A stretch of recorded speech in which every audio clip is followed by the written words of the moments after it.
two resolutions.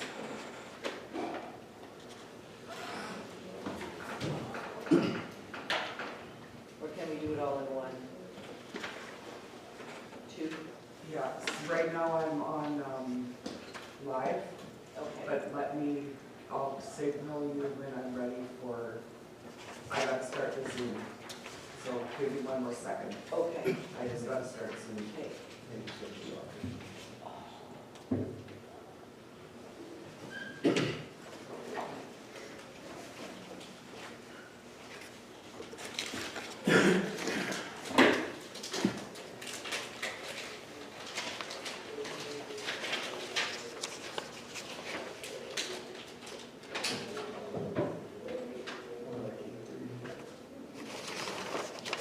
You? You're unmuted. I unmuted you. Okay. Okay, good evening, everyone. I guess I would like to call the meeting to order, but we have a couple of housekeeping rules before we had our break. We were in camera, so I will ask for a resolution, first of all, to move out of camera this evening. And Heather, if you could read that for me, please. Resolve, we exited camera. Can I have a mover, please? Councillor Strang, second Councillor Bazarowicz. Any discussion? Hearing and seeing none, I will call the question. All those in favor, opposed, and carried.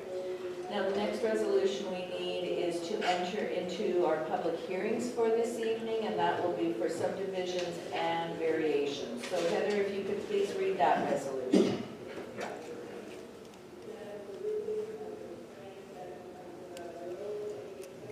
Just opening up. Bit of a delay. It's a delay.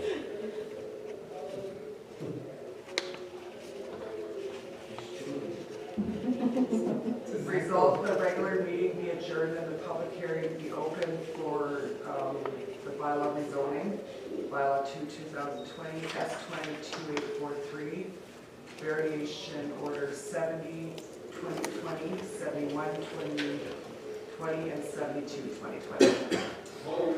Okay, can I have a mover for that, please? Councillor Boulanger, Councillor Horwath, second. And before I go into our first public hearing, I do have a couple of words to say. I would like to say good evening to everyone, and as you can see, our council chamber looks different due to COVID-19. For our public hearings this evening, we cannot accommodate everyone in the council chamber for the public hearings. I would like to let everyone know that we are live streaming this meeting and we have some people attending via Zoom. It may take a little longer to hear all presenters. Please be patient and respectful of each other and members of council. You will all have an opportunity to speak if you so wish.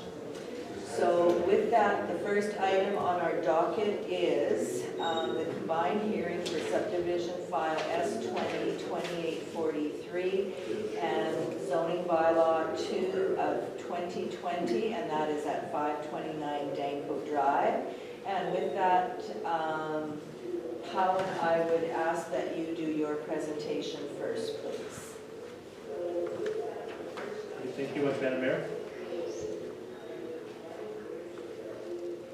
So the first item is combined public hearing, and this involves zoning bylaw amendment number 2-2020 and subdivision application S202843. Just word, these are two separate applications, but they're coming from the same property as one combined hearing, which is the subject for the subject property at 529 Danko Drive. The zoning bylaw amendment 2-2020 is to deal with the change in land use from the current zone of rural residential to RS service residential. And the associated subdivision associated with this rezoning is a 4-lot split of the subject property at 529 Danko Drive. I'll first go over the rezoning bylaw, which is, first of all, just showing the subject property here on the fronting onto Danko, as well as frontage also on Miller Creek Road. From the associated schedule map, this is just an aerial highlighting the property in black. And this is the current zoning for the subject property as well as surrounding properties, which is rural residential. In our council report that was just submitted for today's hearing, it should be noted that the policies within the development plan are aligned with the proposed rezoning of RS, particularly with policies 1, 2, and 5, where policy 5 actually calls for encouraging higher densities to improve the economic feasibility and extending services. Please note the RS zone is for properties that have services such as either sewer or water, either or, and which is the case in properties along this roadway, Danko Drive. We did circulate the rezoning application to government agencies, and generally we received no concerns, including comments we received from the Manitoba Municipal Relations and Community Planning Services branch, which had no concerns with regards to the proposed rezoning of the subject property as requested by the applicants and the owners of this property. We do want to mention, though, that we did receive comments, though, from Manitoba Historic Resources branch, which did say that the proposed development, which would be, in this case, the subdivision, would require heritage resource impact assessment, and that could be dealt with at the subdivision stage of the application. However, they had no concerns with regards to the rezoning of the property to RS. Likewise, we also received comments from Manitoba Conservation and Climate, again with no concerns with the rezoning of the property, but they did want to reiterate some comments about the feasibility of future thresholds involving services in this area for council attention. So they did provide that in their correspondence in the council package. With the association, with regards to the rezoning of that property, we recommend the second reading be given. And it is our understanding that there are some objections that have been submitted in, Madam Mayor, and we have those on the record. At this point, we would recommend a second reading be given until objections can be clarified if the council chooses to do third reading later on. Thank you. Thank you for that, Howard. Any questions from council to the planner at this point?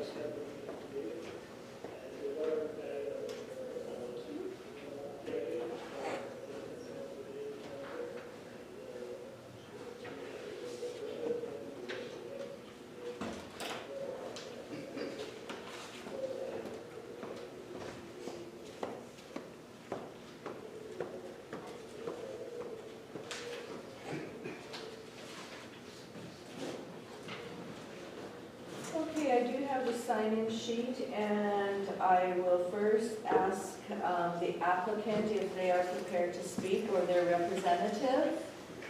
Yes, thank you, Your Worship. Good evening, councillors, administration. My name is Ross Mitchell from Sisson Blackburn Consulting in Winnipeg.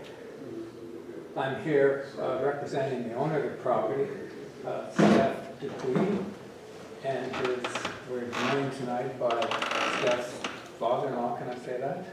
Yeah. Kelly Rempel.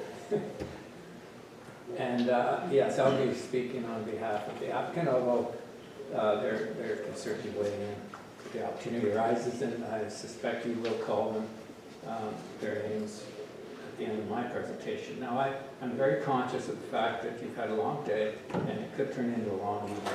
So I submitted a heart, you've got heart.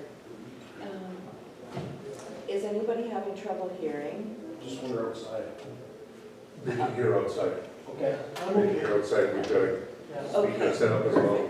Okay, thank you, sorry for that. No, that's all right. So you have hard copies of basically a memo that outlines the issues that some of the opponents have to this development. And we've gone through and we've provided a response to all the issues raised. I suspect that if there's anyone here appearing in opposition or for information, they're going to raise these issues. So rather than go through them now, I think I'd sooner just wait and go through them on rebuttal if a rebuttal is necessary. And Madam Chair, I will be given an opportunity to rebut, correct? Yes. So I think what I'd like to do now, because you've, Alan gave a summation of the administration's position. Basically, this development is supported by your planning and zoning bylaws. As a matter of fact, you made amendments to accommodate intensification in this particular area. There's a low-pressure sewer in the streets in front of this property. There are service connections there, so we don't have to rip up the pavement to connect to that sewer if it's under there. These lots, they're 122 feet wide. That's maybe they're, in terms of the area, yes, they're not as large as some of the other lots that were installed under the old zoning. But it's really the frontage that the street with respect to the curb appeal that people see when they drive down there. They don't necessarily see whether your lot's an acre or 5 acres. What they see is the house and the lot. So these lots are 122 feet wide. That's in excess of the bylaw requirement for 100 feet. And they're in excess, they're 5,000 square feet bigger than the minimum requirement under the RS zoning. So these aren't postage stamp lots. These are sizable lots. They're not city-like, as one of the objectors said. These lots are 4 or 5 times larger than any lots you get in the city. So we believe that this is in keeping with the character of the area. These homes are going to be worth probably about over $500,000 easily on construction. They're custom homes. We believe the average house price in the area is probably around $350,000. So these properties will bring up property values. They certainly will not devalue the market in the area. So it's supported by your administration. The low pressure sewers in the street, the service connections are there. The more we get, the more intensification we achieve in these areas. It's going to help sustain your capital works. It's going to pay for things like upgrades to the wastewater. So we believe that this is certainly supported for any number of reasons. If there's any questions from anyone, I'd be pleased to respond. Okay, members of council, do you have any questions to the presenter at this point in time? I'm not seeing any hands go up. No misgivings, no. Not at this point in time. I guess I'm going to ask, I do have on the list here for speaking is Kelly Rempel. Did you have anything that you wanted to add? No, I was prepared to speak. I don't think I need to. Okay. Did I check off the speaking thing? I No, guess. well, it's not a speaking thing, it's just a for or against, Okay, so. well, I would say I'm for the project. Okay, and the other name that I have on here is Steph, and that's yourself? Yes. Okay.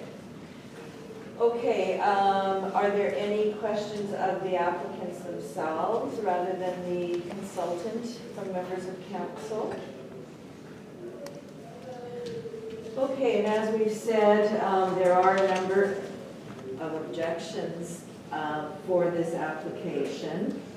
And I guess I just was kind of trying to put together the ones that you had in your presentation versus the ones that we have received in the office here. Now, I'm not sure, council does all have copies of all the letters of objection on their dockets. So I know that there are 2 here that you do not have listed, and that is from, there's not 1 name here, there's 4 names. From 569 Danko, 583 Danko, 588 Danko, and 39 Old River Road.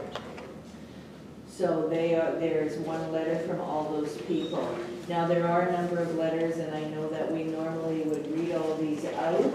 Colin, did you want to read some of them, and I can read a couple of them, or because council has them in their packages, we can just look at them in our packages?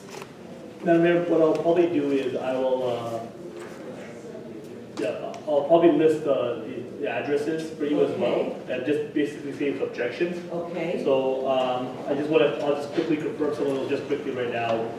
So in addition, we also received, from 115 Old River Road, that's Gillis and Heather, same yard, that also submitted an objection letter. That's on the same letter that, we also received a Karen Lash on that same letter, which is 589 Danko. We received from Jason Bolowski, 596 Danko. We received an objection, forgive me here, I'm just gonna, is regarding only subdivisions, right? Item number is 94 Danko, David and Ange Bard. We also received from Kerry and David Mann, located at 100 Old River Road. Craig and Darlene Carlton letter from, on behalf of 43 Old River Road. And David Court from 597, David and Kathy Court from 597 Danko Drive. Frank and Joe Mears Pesky from 120 Old River. And the last one here is Dustin and Lisa Drager from 47 Old River, as part of the letters that have been submitted to council's attention. thank you for that, Colin. I don't have any other letters, but just a reminder that for those that are in the audience, all these will be listed as a public record. When we do our minutes, they will all be in there. So if there is any hesitation that we might not include them all, they will all be part of the public record. So now, Ross, did you have anything that you wanted to add at this point in time? I'm willing to address any of the objections. Well, I guess it's not a matter of addressing them. You put your responses here. The two that I noticed that were not on are basically, I guess the one we could read, and that is from the 5 people that I had listed. And they're basically saying that the letter is to inform you of my objection to the rezoning and subdivision application of properties in the Old River Road and Danko Drive area. We are upset and frustrated with council's and planning's approach to this amendment of the bylaw. This is now the 3rd time around. You are disregarding our opinions and trying once again to push this through without informing residents. I have not been informed or notified directly. I found out again by having a neighbor stop by and tell me. I've been away on business and under quarantine due to the international travel and did not see any postings. If you recall, in previous meetings for the same issue, residents were not informed. It's in the minutes. We pay hefty property taxes and are simply not being heard. You will be changing our entire way of life and social environment. You will be devaluing our existing properties and houses. Due to our large size lot, we have many grand estates on our street. How could you blatantly disregard all the taxes we've paid and improvements just to devalue our properties? There's also many kinds of wildlife that will be greatly affected as well.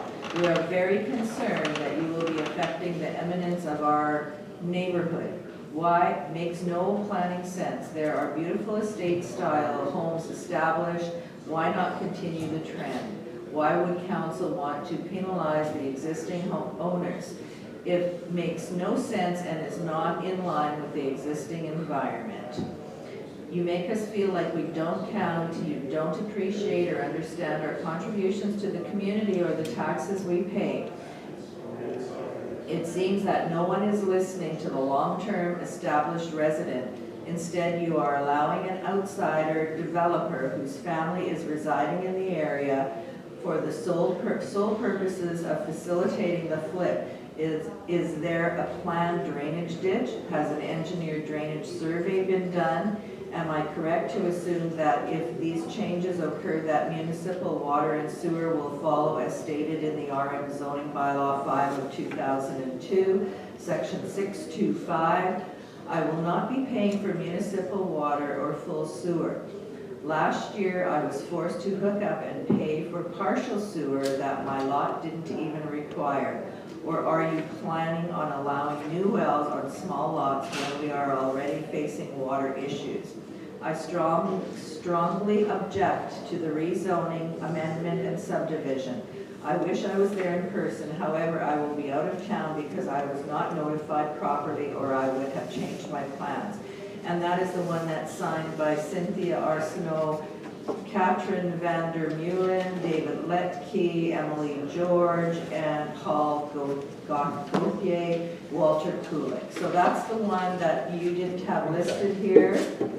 And the other one, I just want to make sure that I've got the right one here. Okay, the other one I have, and it's dated today, it's subject 529 Danco. Hello. As a long-time resident of Old River Road for 40 years, we are not in favor of this subdivision to allow the properties to be reduced in size.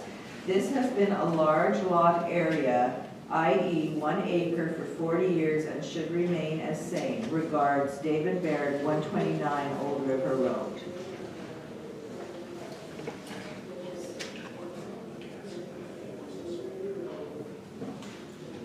Okay, there are a couple more people that wish to speak, so I'm going to ask them to speak, and then I will give you an opportunity to close off.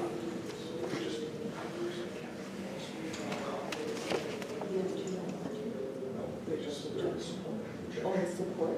In an objection. Okay. Okay, I guess there are a couple more people in the hallway, Wayne and Judy Johnson, who are not in favor of this going through, and there is one gentleman that wishes to speak, and I think our CAO has gone to find him so that he can do his presentation.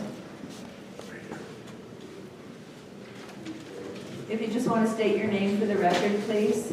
Hi, my name is Kevin Cox. I live on 558 Miller Creek Road. Thank you. So the subdivision would put 4 neighbors in my backyard. So even the house that's coming off Miller Creek Road, the property they're proposing, my front yard is bigger than their entire yard. I'd be literally looking into somebody's backyard, if you can see that or not. To me, nothing much has changed since the last time they proposed it. The first time they proposed doing this, it went from 0.37 acre per lot to 0.46. It's gone up 0.9. There's less property because there's not a gentleman on Danco Drive. That's just a little bit this way on the map from it, so it's pretty small lots. I came out this area to have a big lots, big area to live in. I like it. I'm not necessarily against subdividing. I'm all for 1.3 acres in the area. Or a little bit more, a little bit less. I'm a really reasonable guy. I just don't want little tiny lots in my neighborhood. This is the 3rd time we've done this. Nothing really much has changed. I just want for it to remain the same. If I did some research on the website, and the closest area, which I sent an email, that has service residential zoning is literally 12 kilometers away on the other side of the floodway. Other than that, from Rebec Road to the floodway, everywhere, it's either rural, residential, agricultural. And I feel this just does not fit our neighborhood. I'm sure you guys are going to hear a lot more of these speeches, so I'll keep it short. Okay, thank you for that. Any questions to the presenter? I do have one. When you say that the closest designation to this property is 12 kilometers away, you're referring to the SR zone? The service residential. Service residential. Okay. You can pull that up right on Red River Planning map. Whereabouts is that though? Because we don't have a lot of areas in our municipality that are serviced, and when I got your email, when you said it was the SR zone. I meant RS. I got the letters mixed around. Okay, I just wanted to make sure that we're all on the same page, because in my mind, SR is seasonal residential, which is up along the lake. Yeah, I meant residential service. Okay, Yeah, Okay, so that was I my thank fault. you, yeah, no, I thank you for that for clarification. So, any questions to the presenter from council? Doesn't look like anybody is wanting to speak on that one. Okay, right on. Thanks, guys. Okay, thank you so much.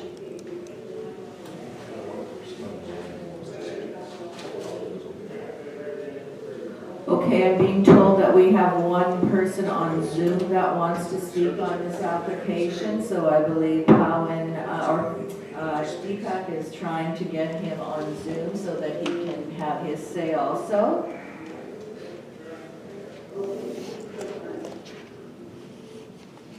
Hi, this is Ben Gilby on Fire Board from PSM. I'm over here for President Council. Excuse me, if you could just state your name for the record and where you reside. Okay, sure. 5 Ben Gilby, 581 Northwest Avenue, 2 words, Winnipeg, Manitoba, R2G0G6. Okay, can you just give us the street address again, please? The audio is not that great, so if you could give us your street address again. Sure, it's 581 Mark Pierce Avenue. Mark Pierce, 581 Mark Pierce Avenue Winnipeg, Manitoba. in Winnipeg? Correct. Okay, thank you. And I'm only available for council any questions. Well, you wanted to speak on this application that is before council, so I'm not sure what you were wanting to present to council this evening. No, I'm just here for any questions that council has or questions. I don't believe at this point council has any questions for yourself. Oh, sorry about that. I don't really have anything to say. Sorry. Thank you for that. Thank you for that.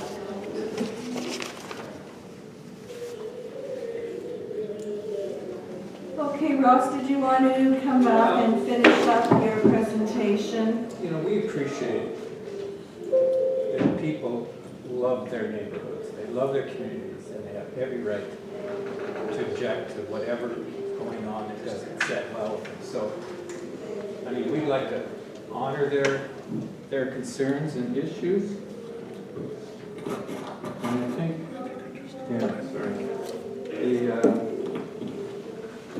I think in all fairness to them, I'll address a few of them, because they were covered in the letter you read. I know there is frustration amongst the opposition that they seemingly having to come here every once in a while to deal with this, but hopefully this is the last time, because the administration, as far as I know, has supported all the previous applications, and the council, you did try and do a blanket rezoning to accommodate this type of densification. So I think there was a hitch the last time because of the wording of the bylaw. That's corrected. This can be viewed as a compromise subdivision because there are less lots than there were in one of the previous iterations of this. But I do understand the frustration that people, feel towards this process, and I can tell you that the owner and my clients are probably equally frustrated because they've gone through this quite a bit too. A lot of mentions made of precedent, that this will set a precedent. But it could be argued that that precedent was set 40 years ago. People like to call this a rural area, rural residential. Well, I'm from a rural area, a 200-acre farm in northern Ontario. That to me is rural. This is ex-urban. I mean, it's been moving towards more of a dense ex-urban environment over the past number of years. And some of the issues that have evolved, whether it's with septic fields or well water, I mean, some of those issues are forcing your hand in terms of pipe services. So we're here to use some of those services that are already in the street in Denko. This notion that property values are going to be, and that this is going to devalue property values is just specious. It just doesn't, it's never happened. Like, I guess these people can appeal their assessments or something. if they think this is the case. But it is property that your tax is based on assessed value. And the assessed value of these homes is going to be probably in excess of the average assessed value across the RM. So that's just not going to happen. The wildlife, well, it's very adaptable. So I'm not sure that kind of issue sort of comes into play here, just in relation to the kind of development that's already occurring. It's disrupted that natural habitat to a great extent. This notion that, I know there's a tendency to demonize people that want to subdivide and want to develop, but they are building your tax base. And in this case, they're neighbors, they're community members, they're tax-paying citizens. So, I mean, we're all, I don't see that should be come into play. They're honorable gentlemen with, that want to contribute to the community. The drainage issue is going to be dealt with. We have to prepare a lot grading plan that satisfies your staff engineer and your advocate engineer, I suspect. Mike Matthews is probably going to review it. We have to prepare a land drainage plan for a water rights license through conservation. So those are stamped engineering drawings.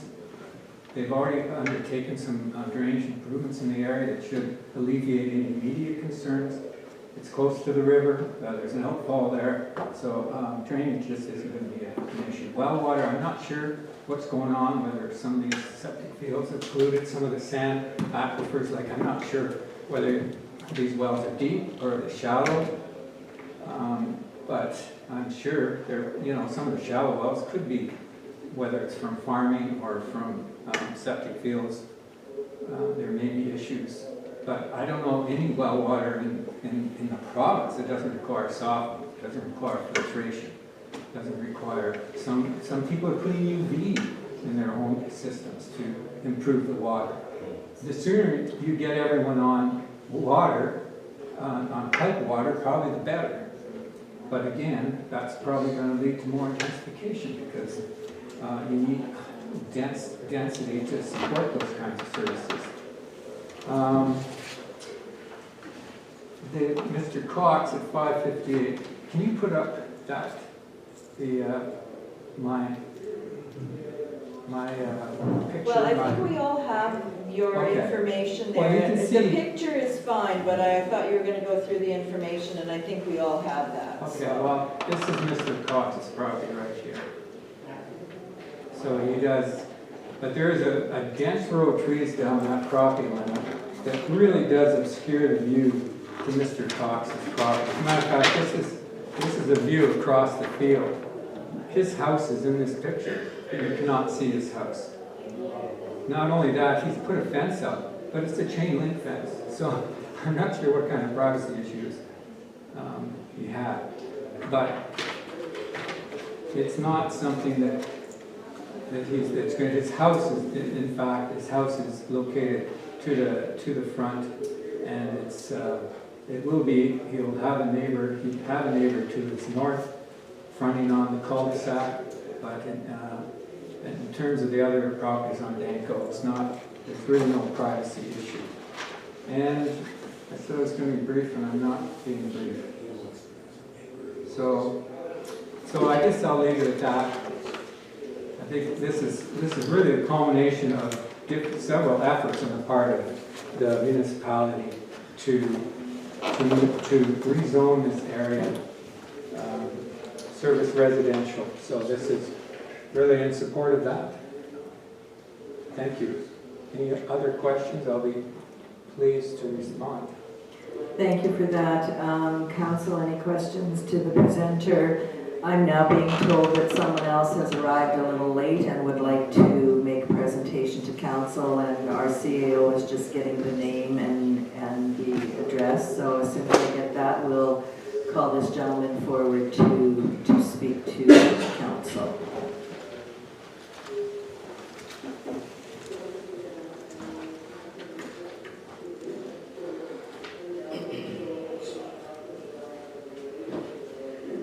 Okay, now I have Mr. Paul Saltel who would like to address council, and if you want to just come in, Mr. Saltel, and you can stand at the podium and let us know what your conversation is going to be about. I'm a resident there for over 40 years at Lot 288 Old River Road. I have the property on the river on Danko Drive, which currently is a vacant lot. It was mentioned that if these lots are approved, they're going to need drainage. So the drainage is going to go down my property towards the river. That's the only place it could go. That is going to... Before you go any further, I'm going to ask the planning to put the other map up so we can kind of Sure. see what you're talking about. Okay. Is it showing on, not on this one, I don't think, Poe, and maybe one of the other ones that you have, maybe on that one. Okay, so which is your property on this map?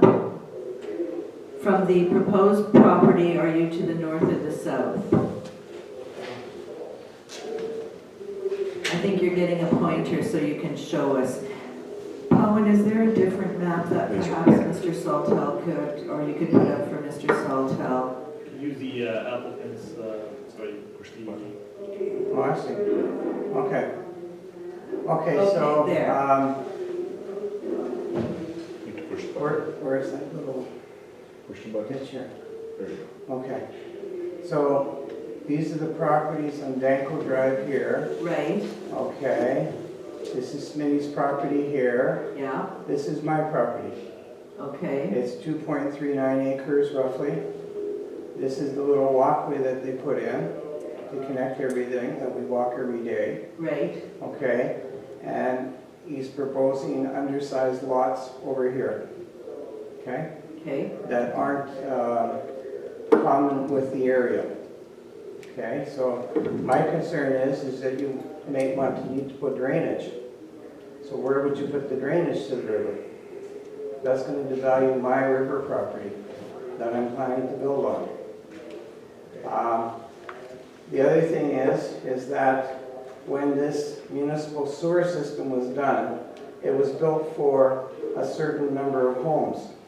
Because when I basically realigned my property, my other property over here, because I didn't need the roadway anymore, because Miller Creek Road went in, and I helped with that subdivision in the past, and I also helped with this subdivision on Danko Drive as well, in the past, is that I was always told that that only had capacity for so many houses. The other thing is that East St. Paul has a problem that they look at, because they only have the water table for so many houses. So I bought there because I wanted a bigger lot. A lot of these other people bought and paid lots of money for their lots because they wanted to live in the country on a bigger lot. These lots here are not compliant to that. The other thing is when this property here I also own.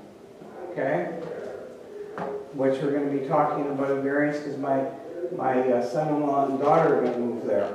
Okay, now I was going to take off this piece here so that when we sold our property over here as we got older, and I'm almost there now, is that we would build a little bungalow there, a little retirement bungalow. Okay, and I was told that I couldn't do that because I needed more frontage, okay? And we were proposing over 100 feet as frontage. And then if you see the depth of this here, it would have been an acre of land, not under a half acre. And what they're basically proposing here is under half-acre lots.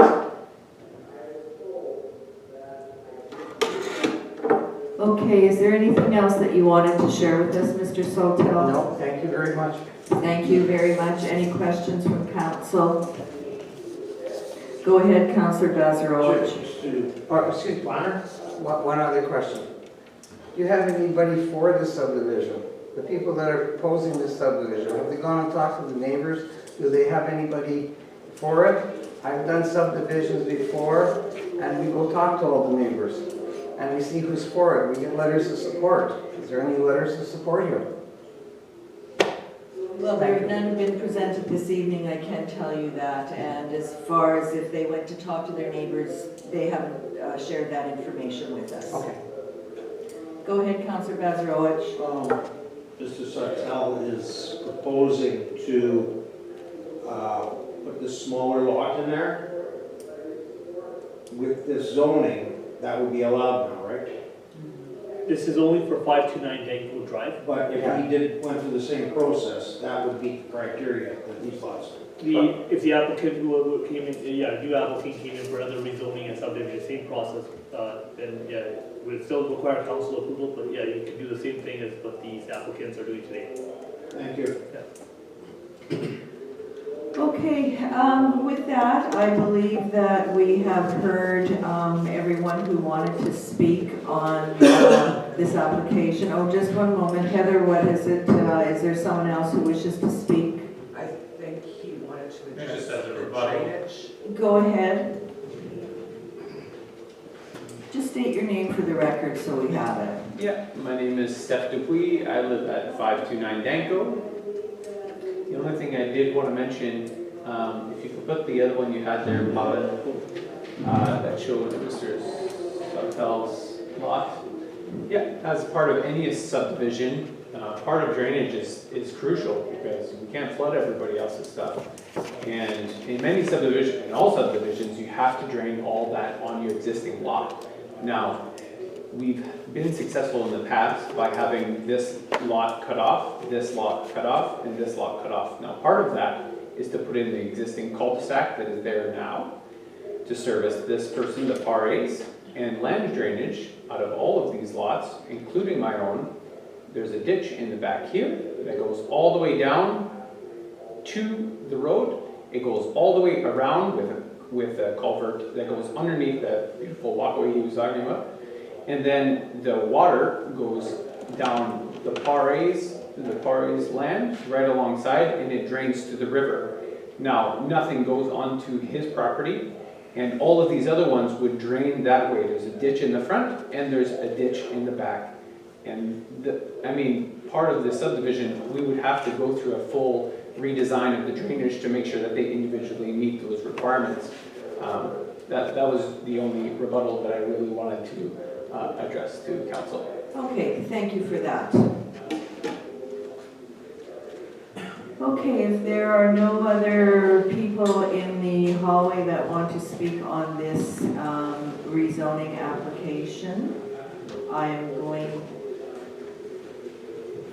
No, actually, this was the subdivision. So I am going to adjourn the hearing on this subdivision for the moment. And now I will ask about the rezoning bylaw number 2 of 2020. Helen, if you could speak to that, or is there anything that you wanted to add? Madam Mayor, just wanted to go back to the rezoning of the property.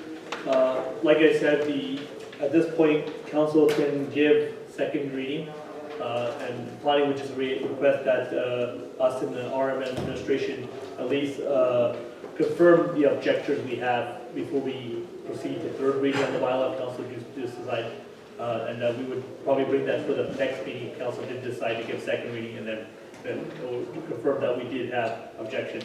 Because if we do have the 25 residents or 50% of the landowners, then we would have to trigger appeal hearing, which would have to go through the Register of Planning Board.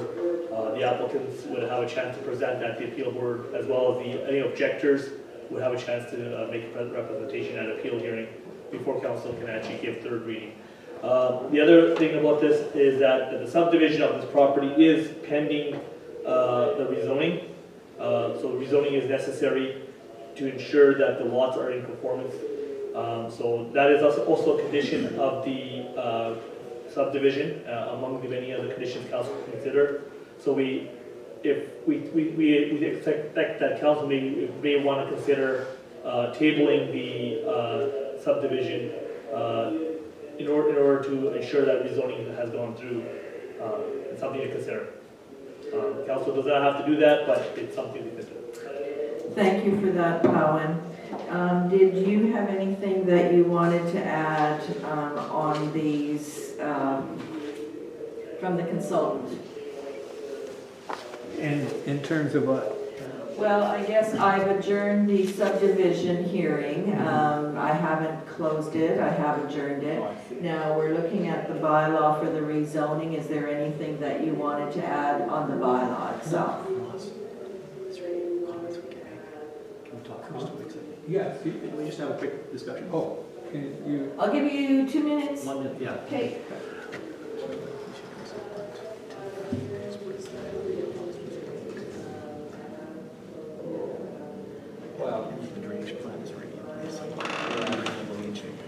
Well, I just want to pass on that there is precedent for it's funny you call them smaller lots, but for this size of lot in the area, where, Just down on Danko Drive. What is the number there on the, where? Yeah, sorry. Good. yeah. Go ahead. Sorry. Yeah, he was just saying, if you can go to the other one, Poppin, that with the rural residential, Kelly was just mentioning that even a quarter-acre lot right here, as well as there's a whole row that are all on septic fields, which is probably affecting the quality of the water at that point. Down in this way, there's half-acre lots down here, which you can't see in this picture. That was the only thing that he wanted to mention, is that it was already in the area, and we're doing it the proper way by taking people off the septic fields and actually putting on low-pressure sewage. So. Right, and I'm just going to comment on that. If you're talking about on the north side of Old River Road, where those half-acre lots are, those were created many, many years ago. I believe it was the late 70s, and they are a part of the reason that there is a sewer system in the area now, because at that time it was all septic fields, they were all leaking. We spent, as a municipality, hours and days pumping the sewage out of the ditches in that area, and we had a health order there, and we were forced to put in a low-pressure sewer system in the area. So it's not something that, you know, I think we've moved away from the small lots, and now we're kind of going not as small as the half-acre, but maybe, you know, a little bit bigger in certain areas. Just so you know, like, those lots were not created just a few years ago. They've been there for many, many, many years. So, okay, so with that, if there are no other people who wish to speak on the rezoning bylaw, I am going to adjourn that hearing on the rezoning bylaw, and I would like to move on to our variation orders for this evening. The process is that we do all our public hearings, and once we have our public hearings done, then we will do all the resolutions for all the planning issues. So with that, I think that we may have a change in the people in the gallery here, because we are moving on to the variations, and the first one we have is variation order 70 of 2020, and it is at 15 Lakeview Drive. And Tom, if you could please. Yes, thank you very much, Madam Mayor. This first variation is located at 15 Lakeview Drive. Madam Mayor, this application is to increase the accessory building height from a mean height of 13 feet to 16 feet on the subject property, which is fronting on Lakeview Drive, and White Pine Road is just directly at the west of the subject property. This is in the seasonal residential zone. The subject property currently to the north is to the north of the subject property is currently undeveloped. It's fronting on Balsam Cove. To the south is more residential properties that are seasonal residential, one which is developed with a residential use. To the west again is White Pine Road, as mentioned, and to the east is developed with another residential use. Currently, the applicant in the area has 2 sheds on the property, which they are requesting that will be removed, and they are requesting to put an 800 square feet maximum size garage, which is allowed in the zone. But in order to do so, they also need requesting council permission to increase the height from 13 to 16 feet. And that's what this application is, the nature of the application. Should council approve the requested variance, we recommend the following conditions be added. The variance is limited to allow a mean height of 16 feet as requested in order to construct a detached garage as proposed. Any changes or replacement may require a new variance approval. Number 2, the applicant owner obtains all required permits from the Red River Planning District and the RMLC Clement. Number 3, we put this in here, Madam Mayor, to address the sheds. The existing sheds are to be removed from the property within 60 days upon substantial completion of the garage or the necessary building permit. Or the necessary building permit and variances are obtained in order to allow the sheds to remain. And number 4, the use of the proposed accessory building is limited to personal use only. And that is all I have for this one, Madam Mayor. Thank you very much. Are any questions for the planner? Okay, and I have one gentleman I'm assuming is going to speak on this, but I don't believe that I have your name here. I have your company name. So if you could just give us your name for the record. Sure, my name is Chris Lowitt. Thank you. And do you have anything that you want to share with us on this application? Mostly here to field questions, but no matter what we were trying to build here, we would need a variance. We were originally going to go slightly over 800 because the height restrictions are different. Now, asking for a taller height for 2 reasons. One, to match the roof pitch of the cottage, which is a very steep angle pitch and a large truss. And also a taller wall to accommodate a taller garage door to fit a pontoon boat in, so it's not sitting out in the yard open. 32 square foot garage, we would require not only a side yard variation, but also an oversized variation. So we're doing the lesser of 2 evils. Okay, any questions to the applicant or the applicant's representative, I guess? Is it your property or are you just? I'm here on behalf of my client. Okay, perfect, that's what I thought. I guess you probably might not be able to answer this, but I know one of the conditions on the resolution or the proposed resolution that Cowan had read was that the use of the proposed accessory building is limited to personal storage only. I may ask that we add another couple of words in there and that it not be habitable. It is only for storage, like it's not a summer cottage or it's not a guest house or anything like that. And I want to make that clear because we have run into some problems with that, and I would just as soon have it in the resolution that it's not going to be habitable. Sure, that's fine. Okay. All right, is there anything else from members of council to the applicant? Okay, in this particular case, I am going to declare that this public hearing is complete. I'm going to close it and we'll move on. And I'm not sure that you heard me earlier, but we usually do all the public hearings and then we do all the resolutions after. So if you want to stay out in the hall for a little bit, then you'll hear the outcome of the resolution in a bit. Very good, thank you. Okay, thank you.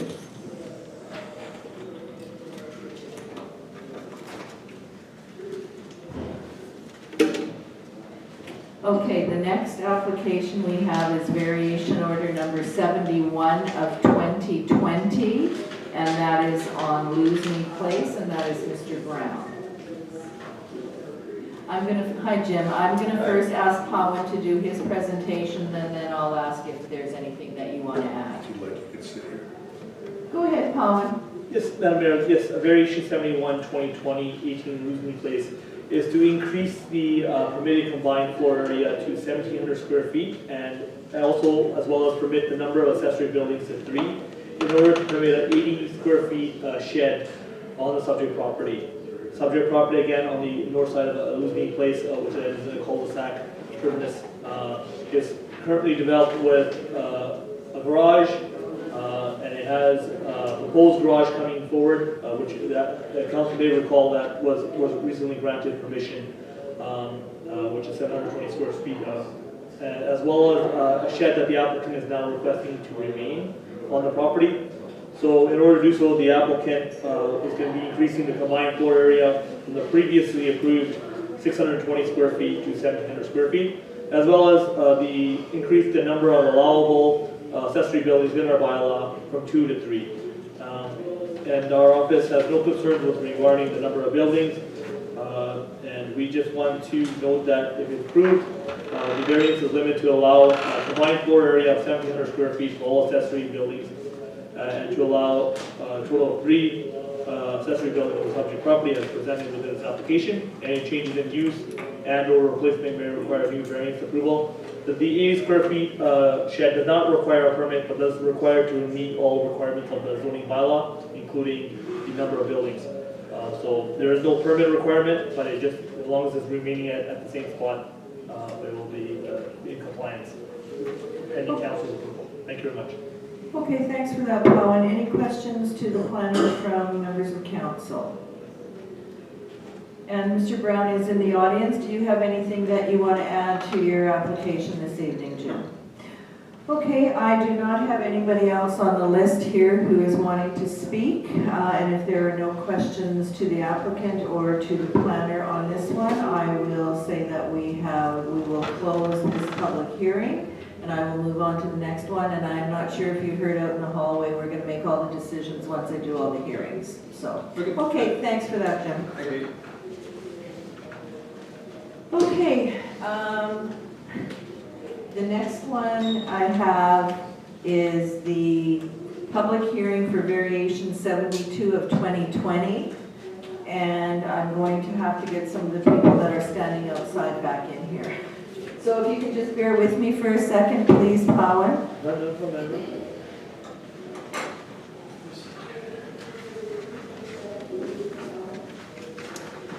I'm just waiting for a couple more of the people to come in. You're the applicants, correct? Yes. Okay. Okay, so then I will start. I'm going to ask our planner to go through this variation order application. Go ahead, Pawan. Thank you much, Madam Mayor. Yes, the last public hearing item on today's agenda is VO 72-2020. Currently, it's a vacant property. It is on Miller Creek Road under roll number 35600. And this is to reduce the minimum required front and rear yards in order to allow for construction of a new home on the subject property. The subject property, highlighted in black, is located on the south side of Miller Creek Road, which is west of the Old River Road. And here's the subject property from the aerial perspective. There's currently a ravine area that's coming behind the property. It also does have backage, or I guess in this case, sidage along the Red River. The applicant's site plan, they're proposing a garage that will view to the river, as well as access from Miller Road. And in order to do so, Madam Mayor, from the bylaw perspective, the frontage is measured along the front portion of the property that is along the Miller Creek. And unfortunately, the applicants do not have the correct frontage to meet the minimum 50 feet requirement. So they would like to have the home oriented towards the river, just like other homes along Miller Creek Road, such as 553 Miller Creek Road. And they're requesting council's variances to 20 feet for the front yard, as well as eaves of 17 feet into the required yard, and a rear yard setback of 20 feet, as well as a eaves projection of 17 feet into the rear yard in the zoning bylaw. They have submitted numerous letters of support, Madam Mayor, that were just presented at the time of the application, and they have. The applicants probably can talk more about the letters of support. Due to privacy issues, we did not include that part of the council package, but they can speak on that, on the letters of support, as they poll their neighbors. I don't have any concerns other than wanting to mention that we did consult Manitoba Infrastructure, Water Management and Planning Standards, and they confirmed that this would be outside of any designated flood area where they're proposing to have their home from a building perspective.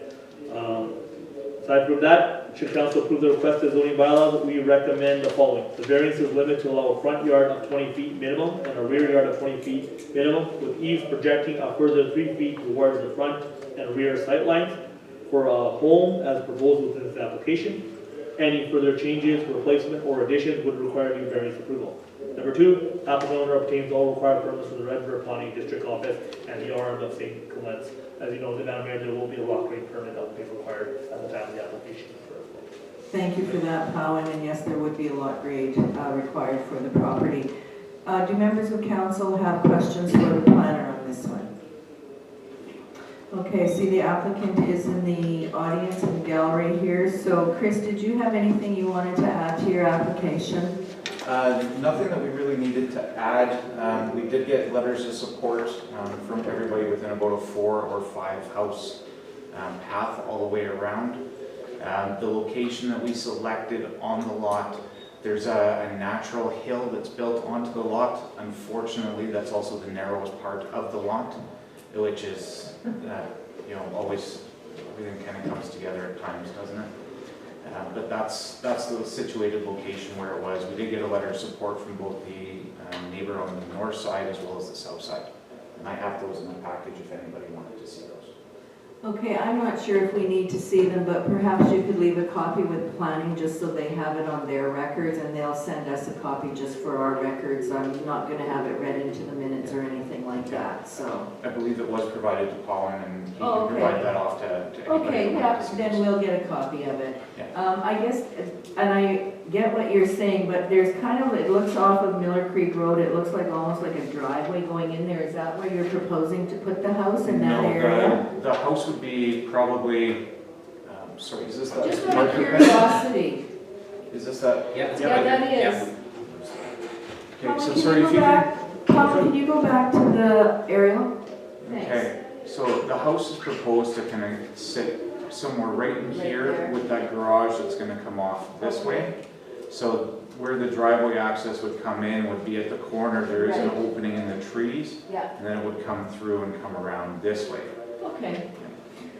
Okay, Kelly, was there anything that you wanted to add? No? No. Okay, and Mr. Saltel, was there something that you wanted to add to this one? In talking to the neighbors, that location works the best for them because it doesn't encroach on their privacy. It's the highest point of the lot, and basically, it's just the right location to build the house. Okay, thank you for And that. everybody's excited about them building. Heather, I do have one more name on here, and it's Mr. Kevin Cox, and I believe he was here for one of the previous ones, so if we can ask him to come in if he would like to say, support the application, because it looks as if that's where he is. You mentioned earlier about that, what it looks like a road. Right, I sort of created that so the municipality could cut the grass in the ditch. in the ditch. Okay, what a nice guy I am.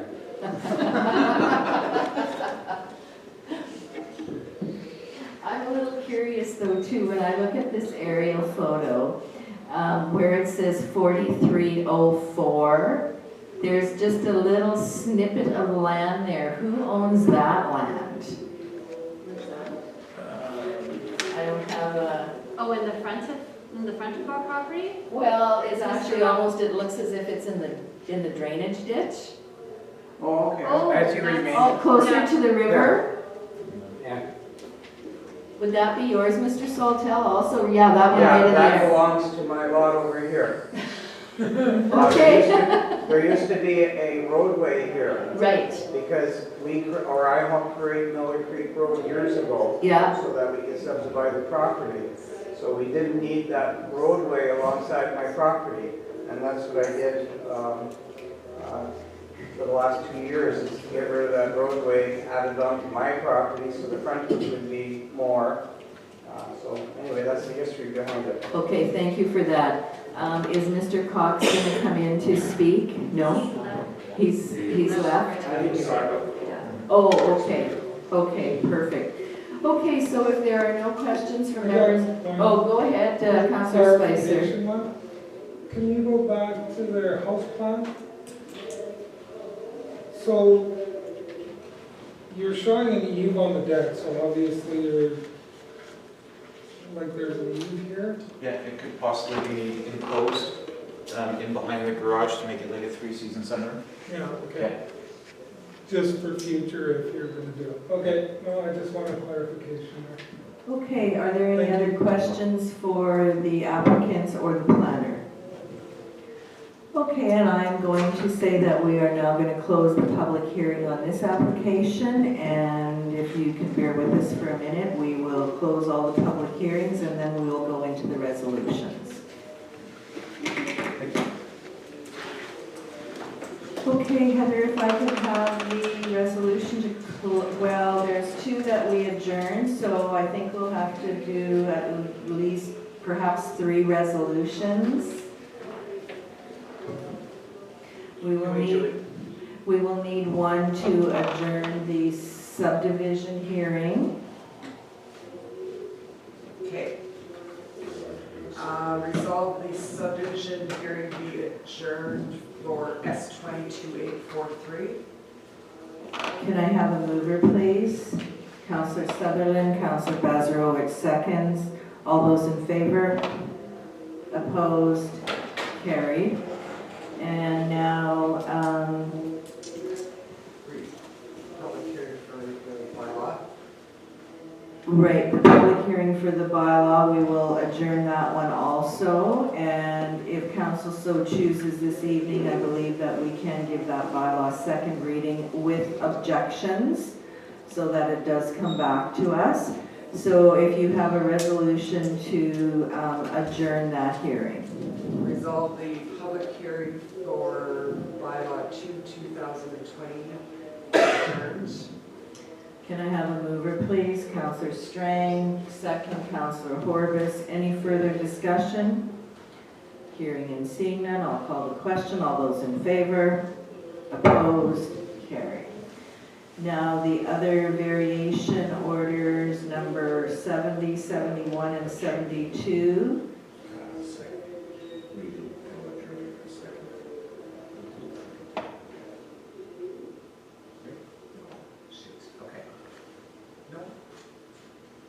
Just wanted a clarification, Madam Mayor. Go ahead. On the previous one, did council want to adjourn the rezoning, or did you want to give it second reading with objections to come forward for next month?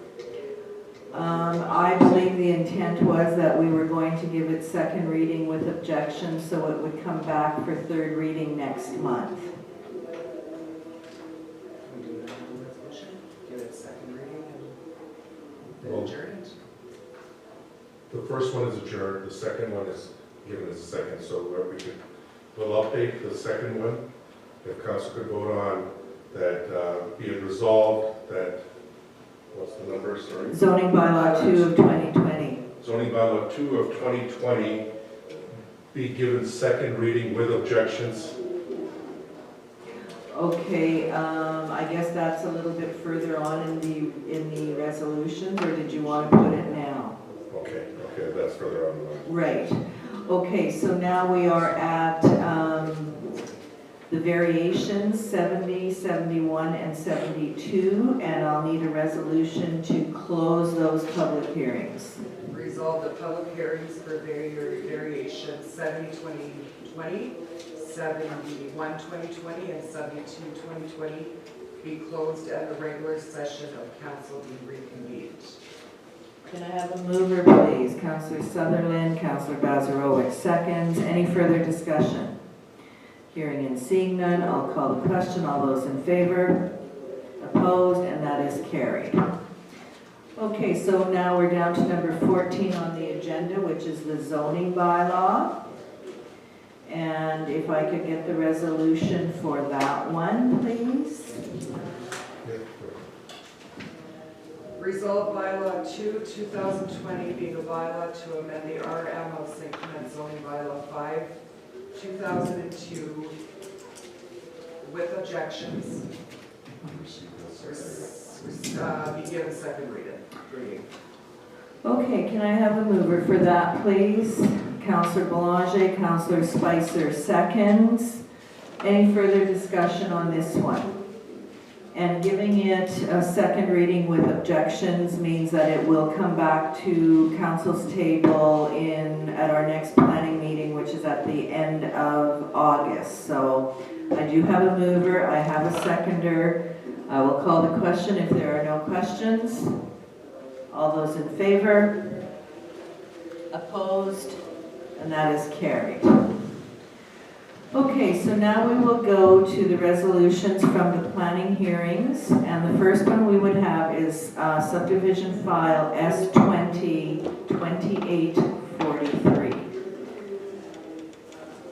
I believe that on this particular subdivision, because the zoning bylaw was not passed, it would be in the best interest to not proceed with passing this resolution, and it will be held over till such time that the zoning bylaw is dealt with. Pawan, did you have anything that you wanted to comment, or am I going in the right direction here? That is what we're planning is right, as well as that. That's the right direction. Yeah. Okay, so that one will be held over. The decision on subdivision file S202843 is going to be held over until our next planning meeting, which is at the end of August. The next resolution we would have is variation order number 70 of 2020 at 15 Lakeview Drive. And Heather, if you could read the resolution, please. Whereas the applicant owner of tax roll number 699522, legally described as Lot 11, Block 1, Plan 21671, and located at 15 Lakeview Drive, has made application for variation order number 70, 2020, from the height of accessory building 13 feet maximum to a height of accessory building 16 feet maximum. Purpose, this variation application is to increase the maximum permitted height of an accessory building in order to allow for construction of an 800 square foot garage with a mean height of 16 feet on the subject property. Therefore, be it resolved, variation order 70/2020 be approved with the following conditions. This variation is limited to allow a mean height of 16 feet as requested in order to construct a detached garage as proposed. Any changes or replacement may require a new variance approval. Number 2, applicant owner obtains all required permits from Red River Planning District and Areva St. Clements. 3, the existing sheds are to be removed from the property within 60 days upon substantial completion of the garage, where the necessary building permit and variances are obtained in order to allow the sheds to remain. And 4, the use of the proposed accessory building is limited to personal storage only and not habitable. This order shall expire if not acted upon within 12 days of the date of making. Okay, can I have a mover for that one, please? Councillor Stewart, Councillor Sutherland seconds. Any further questions or comments? Hearing and seeing none, I'll call the question. All those in favor? Opposed? And that is carried. Okay, the next one we have is variation order 71 of 2020, and that is on Lusney Place. If you could go ahead, please, Heather. Whereas the applicant owner of tax roll 416844, legally described as Lot 3, Plan 29377, and located at 18 Lusney Place, has made application for variance order 7122 to vary the combined floor area for accessory building from 1620 square feet to combined floor area of 1700 square feet. To vary the number of allowable accessories from 2 max to 3 maximum. To increase the maximum permitted combined floor area for accessory buildings in order to allow for a third detached accessory building on the subject property. Therefore, be it resolved with variation 71/2020 be approved with the following conditions. 1, this variance is limited to allow a combined floor area of 1,700 square feet for all accessory buildings, and to allow a total of 3 accessory buildings on the property as presented within this application. Any changes in use and or replacement may require new variance approvals. This order shall expire if not acted upon within 12 months of the date of making. Okay, can I have a mover, please? Councillor Horbis, second, please. Councillor Sutherland, any further discussion on variation 71/2020?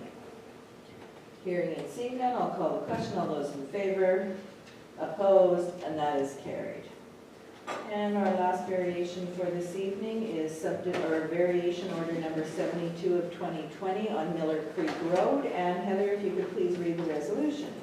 Whereas the applicant owner of tax roll 35600, legally described as Lot 2, Plan 66371, and located at Miller Creek Road, has made application for variation order number 72/2020 to vary front yard 50 feet minimum to a front yard main building 20 feet minimum to wall 17 feet minimum to eaves. To vary the rear yard main building 25 feet minimum to a rear yard main building 20 feet minimum to wall 17 feet minimum to eaves. The purpose is to reduce the minimum required front and rear yards in order to allow for construction of a house on the subject property. Therefore, be it resolved, variation order 72/2020 be approved with the following conditions. 1, this variance is limited to allow front yard of 20 feet minimum and a rear yard 20 feet minimum with eaves projecting a further 3 feet towards the front and rear sight lines for a home as proposed within this application. Any further changes, replacement, or additions would require a new variance approval. 2, applicant and owner obtains all required permits and approval from Red River Planning District and the RMSA Clements. This order shall expire if not acted upon within 12 days of the date of making.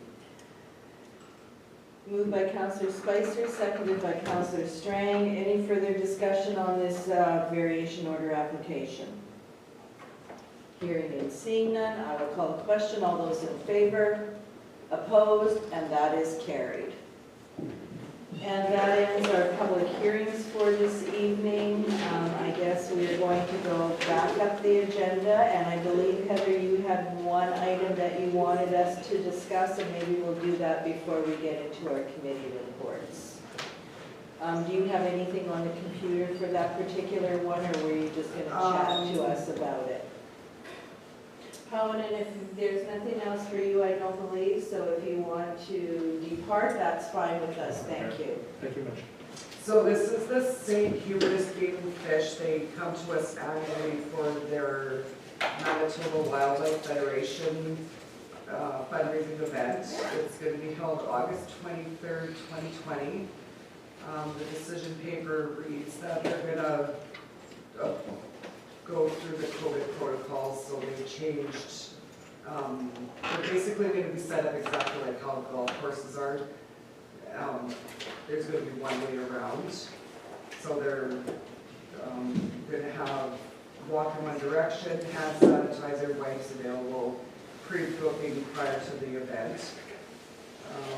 Heather, before you go any further, I'm just going to ask Deepak if he has that on his computer and if he could put it up on the screen for us, or was it kind of brought in right at the end of the day? No, we've got it on the agenda. Okay. Yeah. Okay, so we'll just ask Deepak. And I know that they do get this permission every year to have that one event at their gun club, so. I think they're allowed 2 Sundays that they can come ask us for permission. Right. Yeah.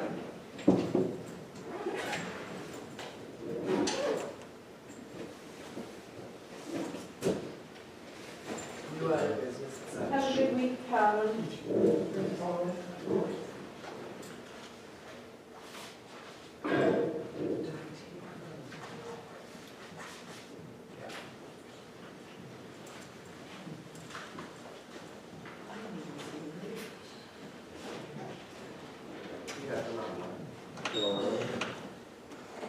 It is 6:10.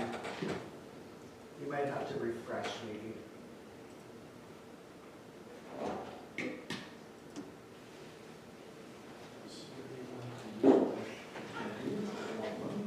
No, they just want permission to do it because their hours are limited on certain days, and this is a little bit longer of an event. So, and they're usually really good at doing everything that they need to. We've been out there, it's a beautiful place, and they did this every year. Who's that? Summer Views. They used to be in the south end here, we forced them out. There you go, put them out there. Where'd you put them? The end of Road 80. Just past Colleen's place, Five. just east of Colleen's. Yeah.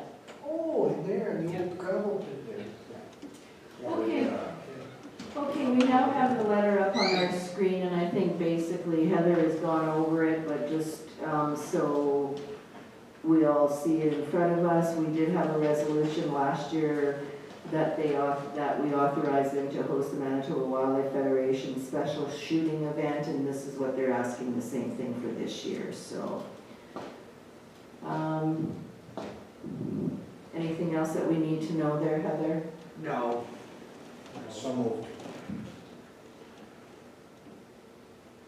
Okay, I'll get Heather or Deepak to read the resolution and we'll go from there.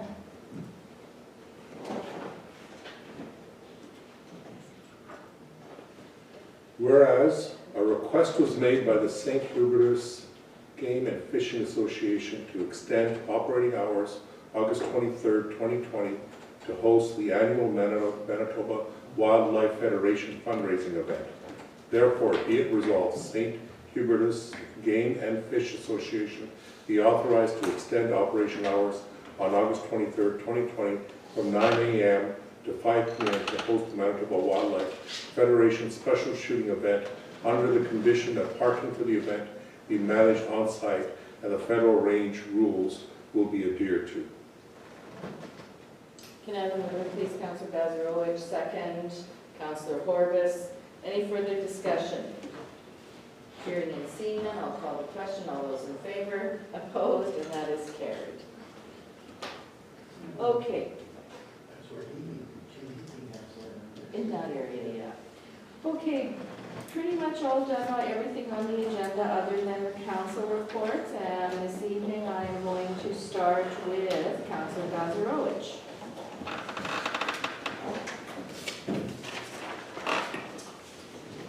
July 2nd, we met at the Narrow Fire Hall to see the new quick response unit. And I guess it also gave council and the administration a chance to see the hall. July 16th, we had water systems webinar, got that in here. July 20th, we had the Allisburg report, that was seen here as well. July 21st, we had a special meeting here. We discussed roadworks, drainage, personnel, solid waste, and in-camera items. And July 24th, we met with Minister Warden, where he presented us $2.7 million for the Main Street division, or the 8th division, whatever. That's it for you, Glenn? Yeah, thanks. Okay, go ahead, Councillor Horbis.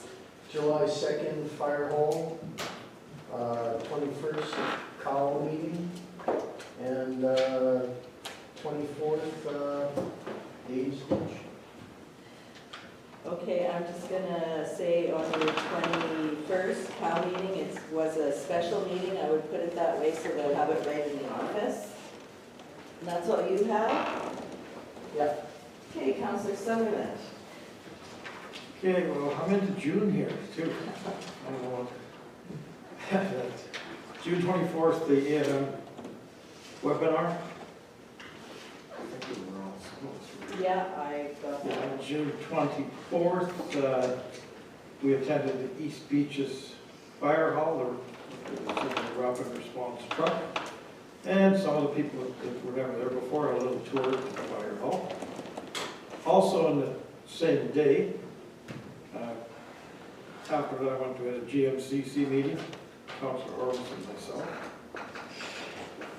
July 2nd, again, the Narrow Fire Hall, we had a tour of the fire hall too. I haven't been in there since the new addition. And their rapid response truck, which is identical to East Beaches. July 16th, the Winnipeg Metro Regional Water and Wastewater Capacity Assessment. July 20th, again, Brian Powell's for the town hall meeting, or whatever it was. July 21st, call meeting, we discussed some of these road tenders, transfer stations. And July 21st, Zoom meeting, a MAR meeting. Again, we're some discussions here because there's going to be no forum again, there's other things, and so it gives a chance to get new membership and to create some revenue, so that's not gonna happen, and some grant money is not coming in for Mara, it just doesn't look very promising right now. And that was it. Question for Dave. Go ahead. What date was that Councillor that we were at Grand Marais looking at their truck? That was June 24th. Thank you. Okay, that's it for you, Dave? Yes. Okay, go ahead, Councillor Strang.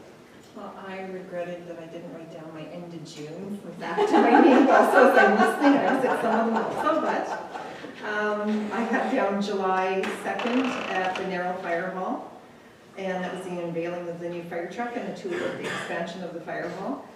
July 2nd, I had a rec meeting with Dave Kane and Deepak and myself, just to update on the capital campaign and to get some pointers. July 16th, I attended the WMR webinar, and it was on wastewater lagoons, wastewater capacity for the Winnipeg Metro.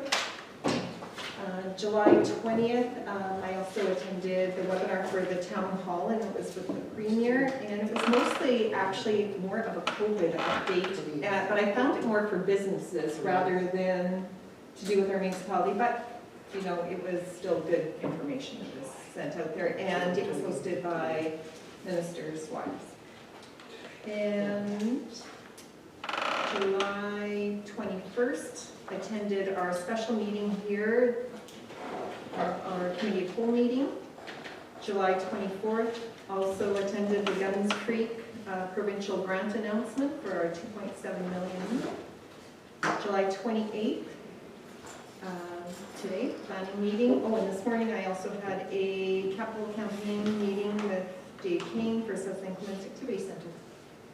Okay, thank you for that. How was that? For capital campaign. We're coming along, actually, and just to let you know, we are going to be hitting our, on Friday, I'm going with Dave Kane to meet, hopefully, our major sponsor. So, Awesome. things go through, and we'll come back and announce, so fingers crossed. We'll keep our fingers crossed. Thank you. Yeah. Councillor Boulanger. Three things. June 24th, the East Beach Fire Hall. We looked at the rapid response truck. Very nice unit. July 15th, we had our planning board meeting in Selkirk.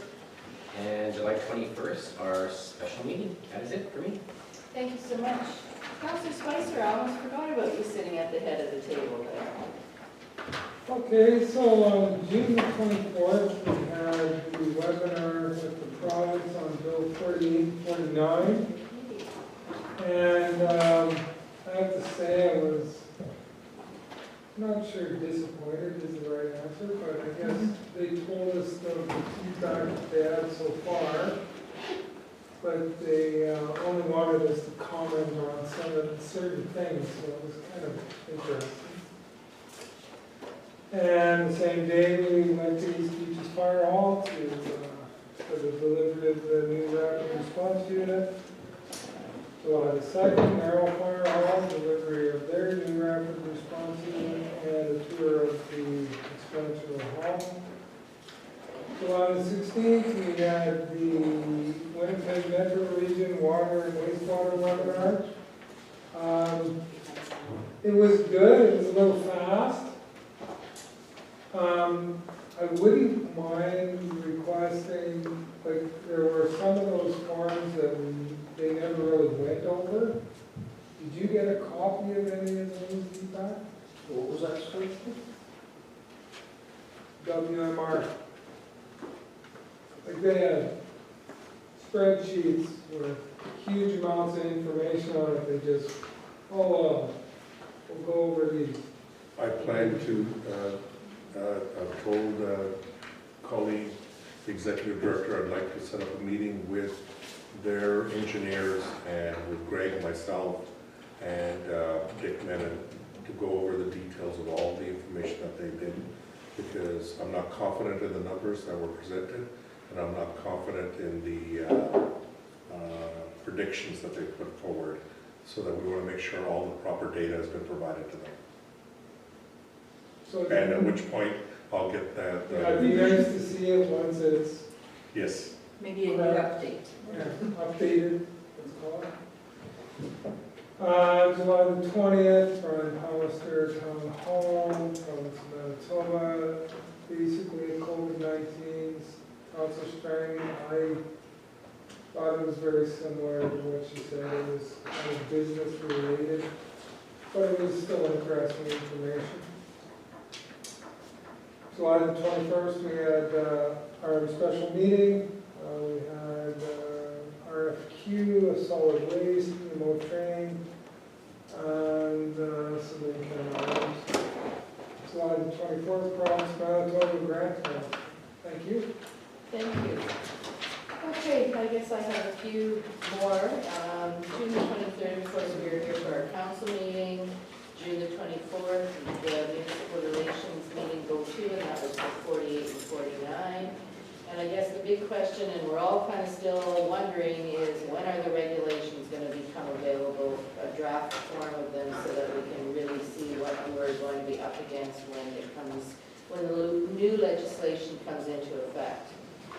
June 24th, I was also at the fire hall. June the 26th, we had Red River Planning District, the chair of the executive committee, the executive director, and myself had a go-to meeting or a Zoom meeting regarding the strategic plan. So we went over, and there was a few changes that needed to be made. And I guess we did look at it on the 15th of July, and I believe that we adopted it at that time. I can't even remember, so I'm pretty sure we did. July the 2nd, I had a North Red water maintenance meeting. Again, we met to see where we are at with the province and next steps moving forward. I can report that most of the outstanding invoices have been paid by the province, and we also had some in-camera conversations about what has gone on with the province, and we're not going to make any decision on next steps until after September the 1st. And we are hoping in the meantime that the RFP for the ice breaking for this coming winter will be out by that time. They still haven't sent it out, so we don't know what we're doing, and we basically said that we will wait till September. What you're doing or where you're living? That's right. Well, I know where our equipment's living because I saw it on the weekend, so. Huh? In Beausejour. So nicely they paid their bill. Yeah. Yeah, most of it anyway, so. July the 2nd, I was at the Narrow Fire Hall. July the 9th, we had a John Q meeting. The executive met with the province regarding the fiber project, and a little bit of the information is in the brochure that Deepak handed out today. July the 13th, the WMR executive and the CAO's meeting. It was called, and the executive from WMR were there. There were a number of CAOs there.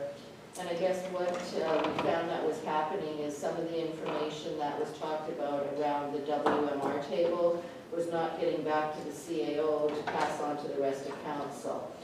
So I think we're going to see that WMR is going to be meeting with the CAOs a little more often to make sure that we all have the same information, that, you know, that we're all on the same page. So.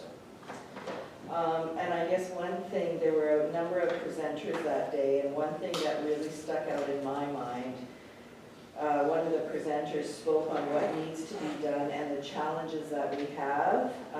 It also was said that it is now forecast that the WMR will hit 1 million people by 2036, and that's not so far away. So I thought that was very interesting. We had a John Q meeting to meet with ISP, who has approached a number of municipalities, and we had them come forward and speak to us on what they had to provide or what they were proposing to provide. July the 15th, I did a lake-friendly video, and that was up at the Broken Head Interpretive Trail. It was kind of interesting. I just did a little clip. It was about a 4-minute clip, so it's going to be interesting to see what direction we're going to go. As Councillor Belanger mentioned, on the 15th, we had our regular planning meeting. The 16th, WMR Plan 50 webinar number 2, and that was spoken about. Premier Pallister's Town Hall, the special meeting. Then on July the 21st, Deepak Greg and myself attended the Stead Glenmore Water Co-op meeting. It was actually, I thought, a very good meeting, and I was really glad that I had taken Deepak and Greg along, because neither of them are, I mean, we're familiar, but when you talk to the people that are out there and they have the maps and everything, it makes it a little bit more easier to kind of wrap your head around. So what they're looking for is that there's a lot of noxious weeds that are not being sprayed anymore because they don't fall under the noxious weeds anymore. So they're concerned with that. And their main concern was the lack of maintenance of a 4-mile stretch of the Glenmore Drain along Road 89 from 48 west to the T Drain. I had to bring my map to make sure I had that right. The province has told the residents that they have funds for drainage work, so I think between Greg and Deepak and a couple of the people there that they're going to see if we can't coordinate something to get at least some work done there. And I'm sure Deepak will speak a little more to it, because if we did the whole 4 miles, it would be very, very expensive. But they also said that we haven't done any work on that drain for about 15 years as far as clean out. Don't know that for sure, and I see Dave's shaking his head. So the other thing that they talked about, one of the residents, one of the farmers in the area, has done some tile drainage in the RM of Alexander, and it's worked very well. And the RM council, I don't know, Councillor Spicer, if you were there at the time, but it seems that it's working well, and the council there was quite receptive of it moving forward. So they did talk about that, and I think there's one of the farmers there that would probably like to do some in St. Clement. So if you hear anything about it, it may be coming forward. Then the 23rd, we talked about already the provincial announcement about the grants, and then 24th, the Minister Warchin announcement. And that's all I have. Deepak, what do you have to add, please? Well, Madam Mayor, I will read off my CAO report quickly.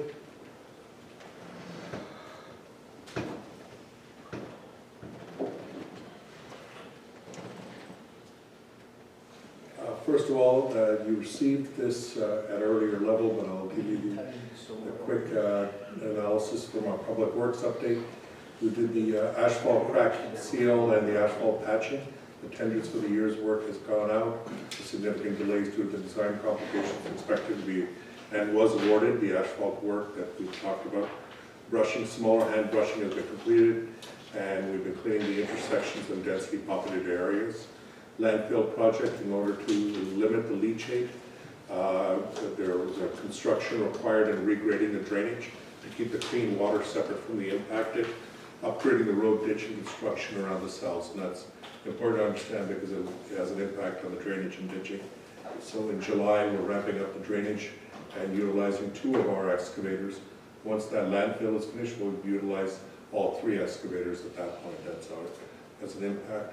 Work completed so far is fixes to road slides and floodway drive south, fixed road slides in Ashfield, ditch draining of floodway drive south, Kirkness ditch, ditching, as well as they're in the progress of ditching some parts of Rockhaven, unfortunately not the same part that was identified today, and Kirkness Road.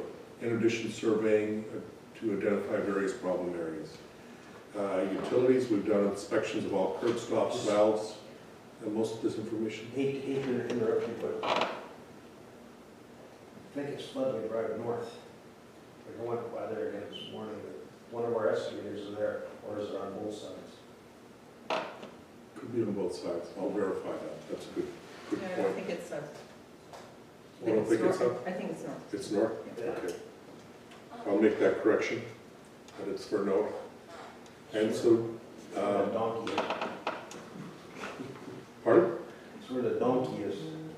It's got a nice little ass.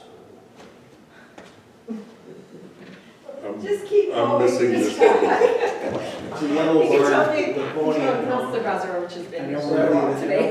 That's the north side, right?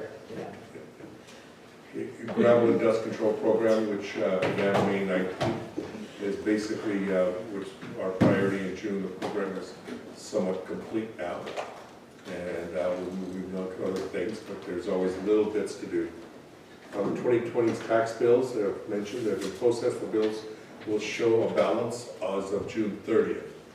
And all tax bills will be printed, folded, stuffed, sealed, posted, and mailed, all from Winnipeg, saving us a significant amount of dollars in the cost of stuffing them and mailing them and joining them here. And we're looking at a savings overall about $3,600.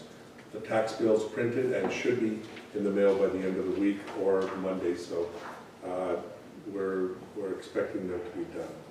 Solid waste bylaw. The bylaw, one of 2020 solid waste management has received the first reading in January.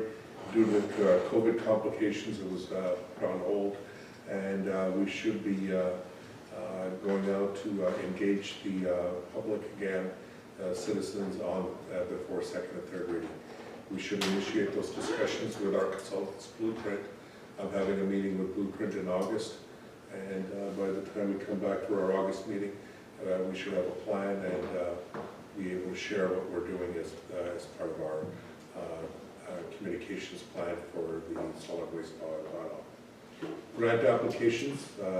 I thought it was important to recognize this because we made the application on June 19th, 2020 for the WMR Disaster Prevention and Climate Resiliency Program for the Guns Creek diversion, and then by July 23rd, the province of Manitoba announced a funding of $2.7 million of that project, 100% funding for us.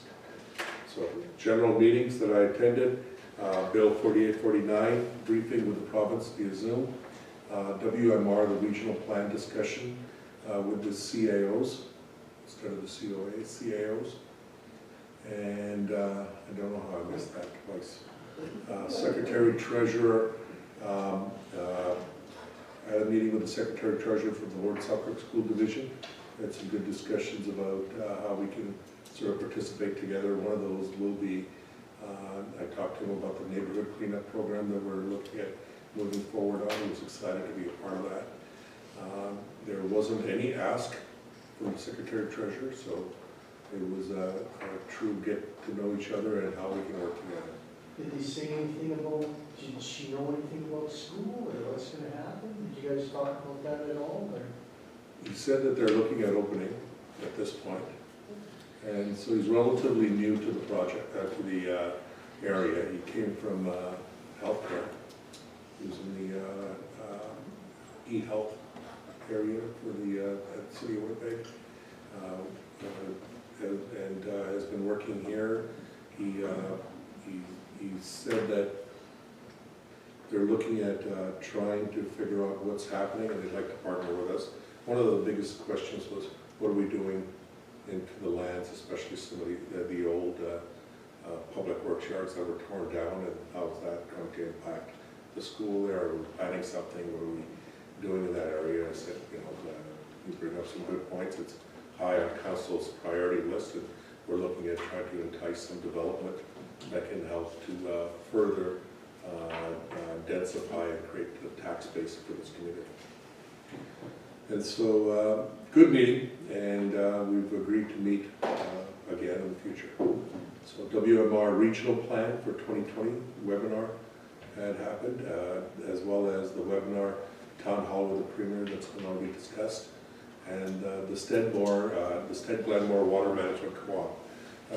We had that meeting, and I think it's important to recognize that both Greg and I felt that the requests seemed relatively reasonable. We're going to try our best to try to accommodate their requests. And what was very encouraging was that it wasn't just about what can the municipality do for you. The request was, can you do this, and here's all the things that we're doing in order to correct. They've faced some challenges. There was some water coming from the watershed from Winnipeg River system, and it came into our watershed via pumps and over the road. And they discovered that. They were able to correct it, but it certainly had an impact on them and on everyone else. And the comment was made that the province has money to do some drainage? They they felt that the provincial drains are working relatively fine. What they're requesting for is just some cleanup, maybe some level of ditching. And this is where Greg and I are looking at. The 4 miles that they've identified are on our part.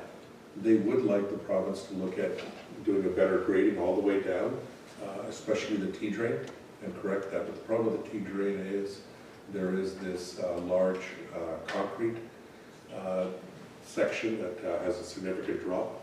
They'd like to get that whole thing regraded, but the landowner hasn't been cooperative and the province is not pushing any further.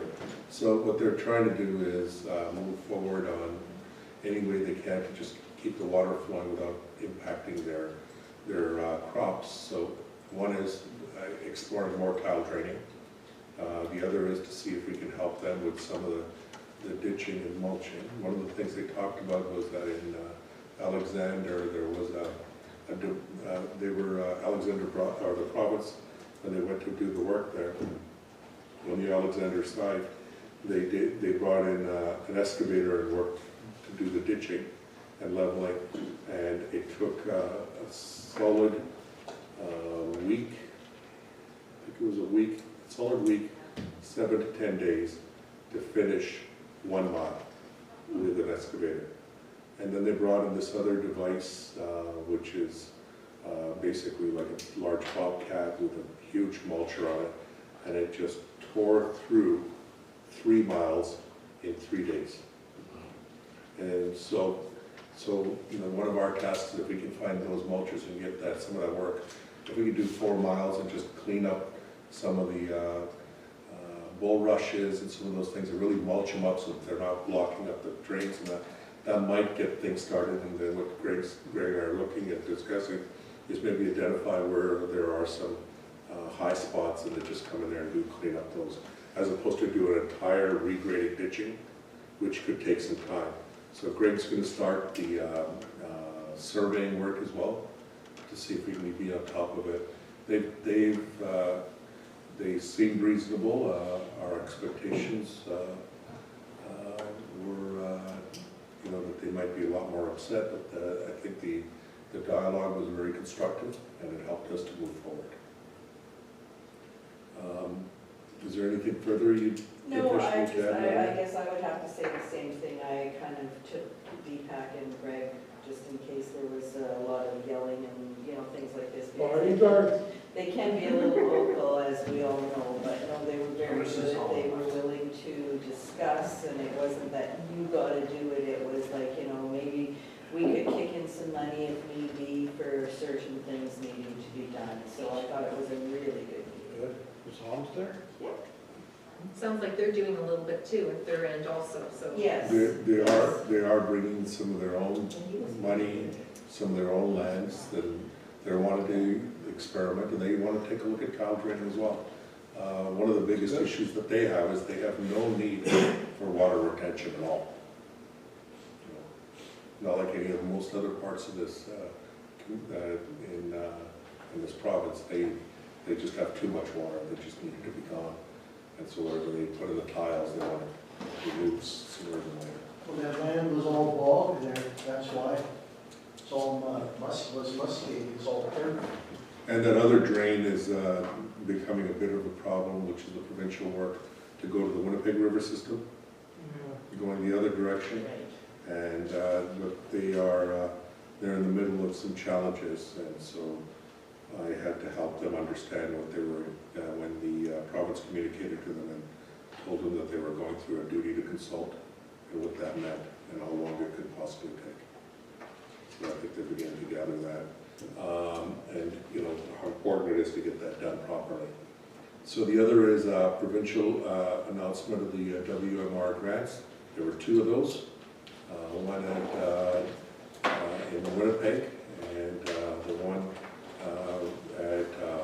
at the soon-to-be renamed Dave's Ditch. And then there was a WMR John Q board meeting with the CAOs. That was our first meeting on John Q, I think all the CAOs together, and that was quite educational. And you should know that tomorrow our meeting is all the CAOs, or a CAO, subgroup meeting with the WMR on Bill 48. And I'll keep Is that at the golf course in soccer? Granite Hills. Just some information. This morning, there was a crew out on Rebeck and Dawn doing blacktop, so. Oh, they've been there for, because they parked all their stuff by our house. Oh, okay. They've been there last weekend. I was gonna thank Greg, because they were there the next day after, I mentioned it after our special meeting. Okay, I guess, Heather, do you have anything that you would like to share with us this evening? However, that we did hire some students. Okay, for in the office? Yes, she'll be Good. doing lots of work in our GIS. Okay. Yeah. Sandra? Tomorrow, we're 1:30 at the fire hall. Yes, tomorrow, I was gonna mention that, our EMO training at the Narrow Fire Hall for 1:30 tomorrow afternoon. How long is that? It's supposed to be a couple hours, 3 at the most, right? It should be, yes, 3 at the most. We're looking 2.5 hours. So we're hoping to get it done by 4:30 and finish it up. We will have everyone in this room, including the chiefs with their assistant chiefs, as well as Tyler, as well as Greg and Dylan and Kevin. And Colleen will be virtual. You won't be able to make it. Okay, and we're looking at some of the other staff in the office, and that's what we have to figure out is we will have to have at least a minimum of a couple of staff left here while we, so we're going to work with how we can make sure that everybody gets an opportunity to get that level of training. Maybe you can come here and run the office, Rob. Go ahead, Scott. What's the topic on the tabletop tomorrow, or do you know? So surprise, It's a it's going to be an surprise? emergency at the, No, Oh. just yourself. I'll throw another one at, speaking of emergencies, we had, this was Friday, you remember the letter bomber who up to the Warriors camp? Yes, yes. Yep. Yeah. Well, back at his place with the RCMP. Thought he's in jail. What we thought. Heard, Going oh, really? Maybe got released because Where's of White COVID. Cutter Hound? Is that the same one? So that was the lawyer that got Brady her Courtney. the white? Yeah, but it was the husband. Yes, yes, yes. That's the same individual. Oh. He didn't go to jail. Okay. Hey, We're recording now. you probably see me going I understand. Names. Okay, there is nothing else. I will call for a resolution to adjourn this meeting, please. Sorry, down there.